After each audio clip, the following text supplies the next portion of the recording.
इस वीडियो में हम डिस्कस करेंगे कि सपोर्ट, रेजिस्टेंस और ट्रेंड लाइंस क्या होते हैं और उसे एग्जैक्टली कैसे ड्रॉ करते हैं। इसमें मैं आपको एक डेमो भी दूंगा कि आप कैसे support, resistance and trend lines को ट्रेडिंग व्यू पे ड्रॉ कर सकते हो।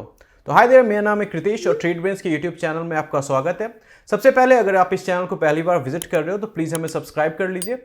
हम स्टॉक मार्केट, ट्रेडिंग और इन्वेस्टिंग के रिलेटेड बहुत सारे वीडियोस बनाते रहते हैं। चलिए सपोर्ट एंड रेजिस्टेंस के बारे में बात करते हैं। तो आपने बहुत बार मार्केट में देखा होगा कि प्राइसेस नीचे जा रही होती है और एक पॉइंट पे जाके वो स्विंग बना लेती है या यू टर्न ले लेती है।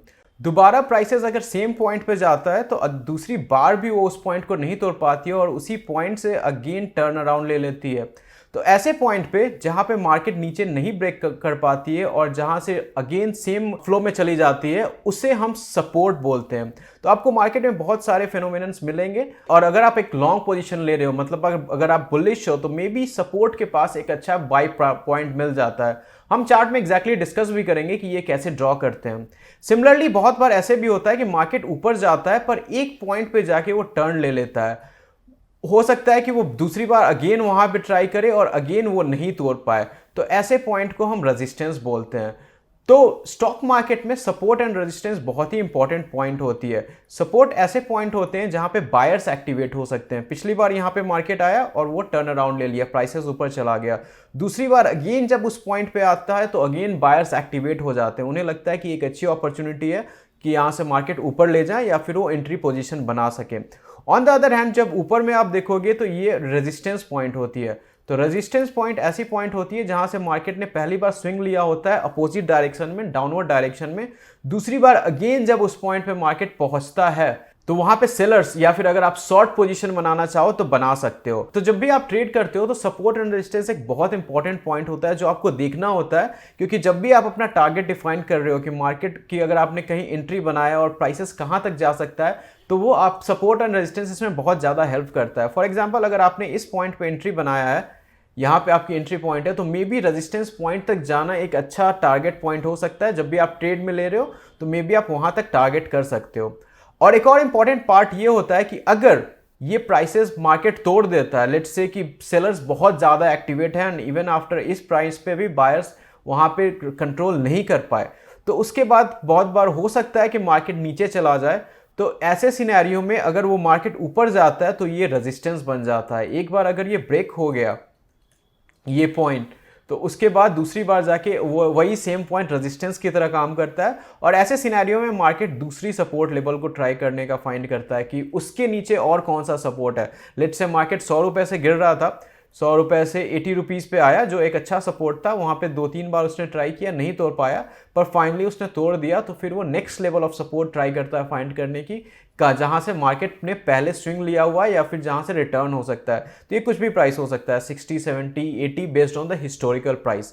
तो ये बेसिकली होता है सपोर्ट एंड रेजिस्टेंस की बेसिक्स। तो यहाँ पे आपको देखना होता है कि मार्केट ने किस प्राइस से पहले स्विंग बनाया होता है, किस प्राइस से पहले टर्न लिया होता है, क्योंकि टेक्निकल एनालिसिस में हम ये बिलीव करते हैं मार्केट रेजोनेट्स द हिस्ट्री। अगर पहले ये हो चुका है तो अभी भी हो सकता है। तो अगर मार्केट ने पहले किसी पॉइंट पे रिटर्न लिया होता है तो सेम प्राइस पे इस पॉइंट पे भी उसे सपोर्ट मिल सकता है। This is the basic of support and resistance. I hope आपने समझ लिया होगा कि सपोर्ट एंड रेजिस्टेंस कैसे काम करता है।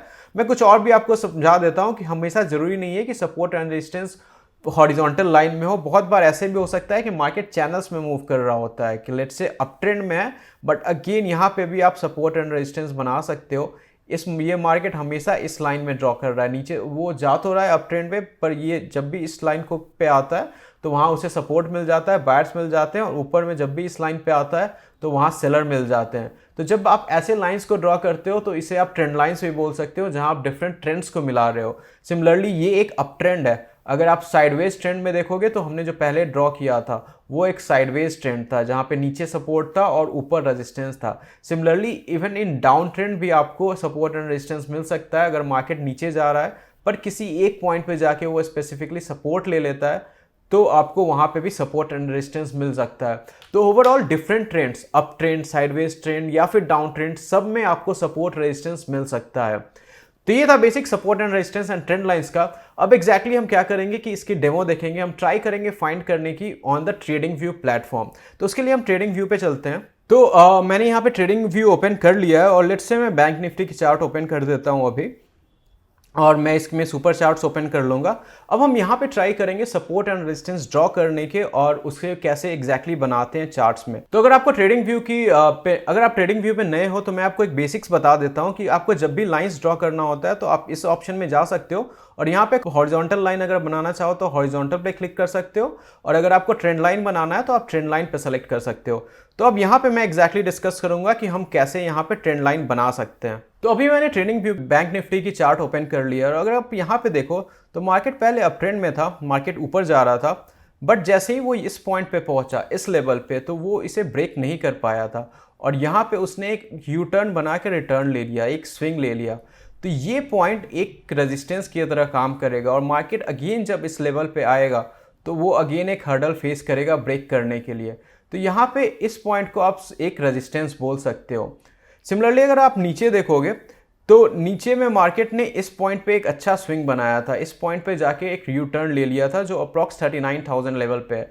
तो इस लेवल को हम एक रेजिस्टेंस की तरह बोल सकते हैं। अगर मार्केट दोबारा नीचे पे आया तो आप इसको आगे बढ़ा सकते हो, यहाँ पे एक अच्छा टारगेट मिल सकता है, यहाँ तक एक अच्छा सपोर्ट मिल सकता है। तो ऐसे आप देख सकते हो कि आपको हमेशा देखना है कि किस पॉइंट पे मार्केट ने एक यू टर्न लिया and that acts as a support और रेजिस्टेंस। तो चलिए हम थोड़ा और इसे इजीली देख लेते हैं। अगर आप सेम चीज़ ट्रेडिंग व्यू पे ड्रॉ करना चाहते हो तो मैं आपको सेम चीज़ यहाँ ड्रॉ करके दिखा देता हूँ। तो पिछली बार जैसे मार्केट इस पॉइंट पे आया पर वो ब्रेक नहीं कर पाया था, तो मैं यहाँ पे एक हॉरिजॉन्टल लाइन सेलेक्ट करूंगा और मैं इसे ड्रॉ कर लूँगा। तो ये एक बहुत अच्छा रेजिस्टेंस था। इस लेवल को अगेन अगर अभी भी देखो तो मार्केट बहुत देर तक ट्राई कर रहा है पर तोड़ नहीं पा रहा है, 44,100 लेवल का। और सिमिलरली अगर हम नीचे साइड में यहाँ पे एक बहुत अच्छा सपोर्ट हो जाता है क्योंकि मार्केट ने यहाँ से एक बहुत अच्छा स्विंग बनाया था। अगली बार अगर मार्केट डाउन ट्रेंड में है तो यहाँ पे उसे एक बहुत अच्छा सपोर्ट मिल सकता है। सेम चीज़ अगर आप ट्रेंड लाइन्स में बनाना चाहो, अगर आप डाउन ट्रेंड में देखना चाहो तो आप ट्रेंड लाइन भी सेलेक्ट कर सकते हो और यहाँ पर अगर आप इसके टॉप्स को ज्वाइन करते हो तो आप यहाँ देख सकते हो कि डाउन टर्न में भी आपको एक सपोर्ट एंड रेजिस्टेंस दिख जाएगा कि आप मार्केट ने जो बहुत अच्छे से फॉलो किया था इस चैनल में। मार्केट बार बार नीचे से ट्राई कर रहा था ऊपर जाने का, बट वो इसे तोड़ नहीं पा रहा था और अगेन नीचे जा रहा था, फिर ऊपर ट्राई किया, अगेन नीचे गया। तो इसमें भी आप चैनल में देख सकते हो कि कैसे मार्केट ने सपोर्ट एंड रेजिस्टेंस की तरह काम किया। एक बार जब इसने ये चैनल यहाँ पे ब्रेक किया इस पॉइंट पे, उसके बाद उसने बहुत अच्छा अप ट्रेंड मूवमेंट दिखाया और इस पॉइंट्स को ब्रेकआउट या ब्रेकडाउन कहते हैं। अगर मार्केट चैनल को ब्रेक करके ऊपर जाता है तो वहाँ आपको बहुत अच्छा अप ट्रेंड मिल सकता है, ब्रेकआउट मिल सकता है, और वहीं अगर इसने नीचे ब्रेक किया होता तो बहुत अच्छा डाउन ट्रेंड मिलता है। तो बहुत सारे ट्रेडर, ऑप्शंस ट्रेडर या फिर इंट्राडे ट्रेडर ब्रेकडाउन या फिर ब्रेकआउट की वेट करते हैं क्योंकि उसके बाद आपको चैनल ब्रेक हो जाता है और बहुत अच्छी अपॉर्चुनिटी मिल जाती है। अगर आप ये सेम चीज़ चाहो तो इंस्टेड ऑफ ट्रेंड लाइंस आप चाहो तो पैरेलल चैनल्स में भी ड्रॉ कर सकते हो। आपको जस्ट यहाँ पे पैरेलल चैनल सेलेक्ट करना है और आपको यहाँ पे आप देख सकते हो कि कैसे ये चैनल में मूव कर रहा था। तो यहाँ पे आप देख सकते हो कि हमने एक सपोर्ट एंड रेजिस्टेंस बना दिया है कि इस लाइन को इसने फॉलो किया है बहुत ड्यूरेशन तक। एक बार जब इसने इस चैनल को ब्रेक किया तो उसके बाद उसने बहुत अच्छा मूवमेंट दिया। तो ये तो हमने वन डे का चार्ट दिया। अब अगर आप इंट्राडे ट्रेडर हो, टेक्निकल ट्रेडर हो, तो हम उसमें भी डिस्कस कर लेते हैं कि आप चार्ट्स कैसे देख सकते हो। तो उसके लिए हम 5 मिनट की चार्ट अलाउ कर ओपन कर लेते हैं ताकि हम छोटे टाइम फ्रेम में भी देखें कि मार्केट क्या कर रहा है। तो अगर आप कुछ 5 मिनट्स की चार्ट देखोगे तो मार्केट ने एक इस पॉइंट पे काफ़ी अच्छा स्विंग लिया था कल के मार्केट आवर्स में। तो अगेन अगर हम यहाँ पे ड्रॉ करते हैं तो ये एक सपोर्ट के लेवल की तरह काम हो सकता है क्योंकि एक बार मार्केट नीचे आया, फिर यहाँ पे टर्न लिया, दोबारा वो आया, नहीं तोड़ पाया। आज भी जब मार्केट ओपन हुआ तो अगेन उसने सेम पॉइंट पे सपोर्ट लिया और फिर वो ऊपर चला गया। तो ये एक अच्छा सपोर्ट की तरह काम कर सकता है। सिमिलरली आप मल्टीपल लेवल्स भी बना सकते हो। यहाँ पे भी मार्केट ने एक बहुत अच्छे सपोर्ट की बनाया था। पहले मार्केट एक बार नीचे जाने का ट्राई किया, नहीं तोड़ पाया, दोबारा उसने ट्राई किया था, नहीं तोड़ पाया। तो ये भी एक बहुत अच्छे सपोर्ट की तरह काम करता है। और वही अगर आप ऊपर में लेवल में देखोगे तो ये पॉइंट जहाँ मार्केट बहुत बार ट्राई कर रहा है ओपन करने का पर तोड़ नहीं पा रहा है, वो एक अच्छे रेजिस्टेंस की तरह काम करता है। तो बेसिकली आपको ये करना है कि आपको ढूंढना है कि कौन से पॉइंट्स पे मार्केट ने अच्छा स्विंग लिया, अच्छा टर्न लिया, क्योंकि वहाँ से हो सकता है कि मार्केट फिर से एक टर्न ले सकता है। और जैसे मैंने बताया कि ज़रूरी नहीं है कि आपको हमेशा एक ट्रेंड हॉरिजॉन्टल लाइन में भी मिलेगा, आप ट्रेंड लाइंस भी ड्रॉ कर सकते हो। जैसे अगर आप देखो, इसके लिए आप टॉप्स या बॉटम्स ज्वाइन कर सकते हो। तो यहाँ पे मुझे एक ट्रेंड लाइन दिख रहा है कि मार्केट पहले बहुत बार इस पॉइंट पे आके टर्न अराउंड ले चुका है। इस पॉइंट पे आता था पर वो ब्रेक नहीं कर पाता था 1 टाइम 2 टाइम 3 टाइम 4 टाइम। पर आज के मार्केट में इसने इस ट्रेंड लाइन को ब्रेक कर दिया है। तो अब ये जो लाइन है ये इसके सपोर्ट की तरह काम करेगा कि मतलब जब भी मार्केट इस पॉइंट पे आएगा इस लाइन पे वो यू टर्न लेने की ट्राई करेगा। अगर मार्केट इस पॉइंट को तोड़ देता है तो वो डाउन ट्रेंड नीचे में काफ़ी अच्छा ब्रेक डाउन दे सकता है। तो सिमिलरली आप यहाँ पे ऐसे सपोर्ट रेजिस्टेंस और ट्रेंड लाइंस ड्रॉ कर सकते हो। कुछ और चीज़ भी आप यूज़ कर सकते हो अगर आपको सपोर्ट एंड रेजिस्टेंस ड्रॉ करना है। तो अगर आपको ये सपोर्ट एंड रेजिस्टेंस ड्रॉ करना नहीं आ रहा है तो कुछ फेमस इंडिकेटर्स भी अवेलेबल है। फॉर एग्जांपल एक बहुत ही कॉमन इंडिकेटर्स है पिवट पॉइंट। तो आप जस्ट पिवट पॉइंट सर्च कर सकते हो और पिवट पॉइंट से भी आपको सपोर्ट एंड रेजिस्टेंस मिल जाता है कि आज के दिन के लिए R1 R2 R3 कौन सा है, कौन सा लेवल ऑफ रेजिस्टेंस है और कौन से लेवल ऑफ सपोर्ट है। तो यहाँ पे भी आज देख सकते हो कि आज के लिए R1 मतलब फर्स्ट लेवल ऑफ रेजिस्टेंस थी 43,970।